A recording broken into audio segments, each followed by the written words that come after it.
The coming of socialism to Europe. शायद one of the most far reaching visions कि कैसे society को बनना चाहिए वो था सोशलिज्म का। यूरोप में मिड 19th सेंचुरी से सोशलिज्म एक वेल नोन बॉडी थी आइडियाज की, जिसने वाइड स्प्रेड अटेंशन को अट्रैक्ट किया। सोशलिस्ट प्राइवेट प्रॉपर्टी के खिलाफ थे और उसे ही सभी सोशल इल्स का रूट कॉज मानते थे।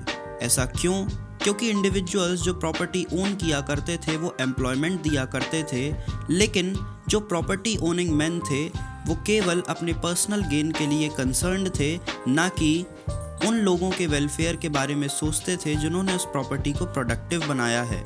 तो अगर सोसाइटी को हम एज अ होल देखें, ना कि एक सिंगल इंडिविजुअल्स जो कि प्रॉपर्टी को ओन करते हैं, तो ज़्यादा से ज़्यादा अटेंशन कलेक्टिव सोशल इंटरेस्ट के लिए पे किया जा सकता है। सोशलिस्ट ऐसे ही बदलाव को चाहते थे और इसके लिए उन्होंने आंदोलन भी किए।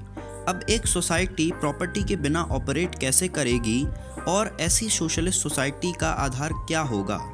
तो सोशलिस्ट्स के पास अलग अलग विजन्स थे फ्यूचर के बारे में।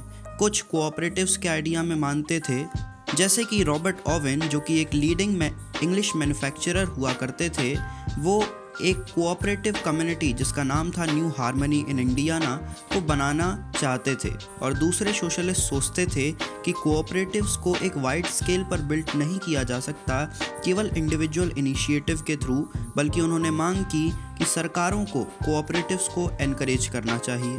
और फ्रांस में फॉर एग्जांपल लुई ब्लैंक एक ऐसी गवर्नमेंट चाहते थे जो कि कोऑपरेटिव्स को एनकरेज करे और कैपिटलिस्ट एंटरप्राइजेस को रिप्लेस करे। ये कोऑपरेटिव्स लोगों की एसोसिएशंस हुआ करती थी जो कि गुड्स को एक साथ प्रोड्यूस करते थे और हर एक मेंबर्स के द्वारा किए गए वर्क के अकॉर्डिंग प्रॉफिट को डिवाइड कर लिया करते थे आपस में।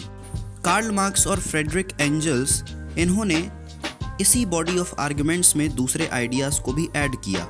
मार्क्स ने कहा कि इंडस्ट्रियल सोसाइटी कैपिटलिस्ट है और कैपिटलिस्ट जो कि फैक्ट्रीज में इन्वेस्ट किए गए सारे कैपिटल को ओन करते हैं, लेकिन इन कैपिटलिस्ट का प्रॉफिट वर्कर्स के द्वारा प्रोड्यूस किया जाता है और वर्कर्स की कंडीशंस तब तक इम्प्रूव नहीं हो सकती जब तक ये प्रॉफिट कुछ प्राइवेट कैपिटलिस्ट के हाथों में सीमित रहेगा। वर्कर्स को कैपिटलिज्म को ख़त्म करना होगा और प्राइवेट प्रॉपर्टी के रूल को भी। मार्क्स मानते थे कि वर्कर्स को कैपिटलिस्ट एक्सप्लॉयटेशन से खुद को फ्री करना होगा और वर्कर्स को एक ऐसी रेडिकली सोशलिस्ट सोसाइटी बनानी होगी जहां पर सारी प्रॉपर्टी सोशली कंट्रोल्ड हो, और यही होगी एक कम्युनिस्ट सोसाइटी। वो इस बात से भी कन्विंस्ड थे कि वर्कर्स कैपिटलिस्ट के खिलाफ अपनी कॉन्फ्लिक्ट में जीत हासिल करेंगे और एक कम्युनिस्ट सोसाइटी ही फ्यूचर की नेचुरल सोसाइटी होगी। Support for socialism.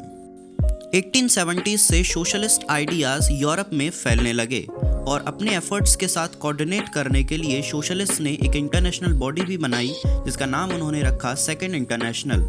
इंग्लैंड और जर्मनी में जो वर्कर्स थे उन्होंने एसोसिएशंस बनाना शुरू कर दी जिससे कि वो बेटर लिविंग और वर्किंग कंडीशंस को इम्प्रूव करने के लिए लड़ सकें। उन्होंने फंड्स रेस किए जिससे परेशानी के समय मेंबर्स की हेल्प की जा सके और उन्होंने वर्किंग आवर्स में रिडक्शन की भी मांग की और राइट टू वोट की भी मांग की।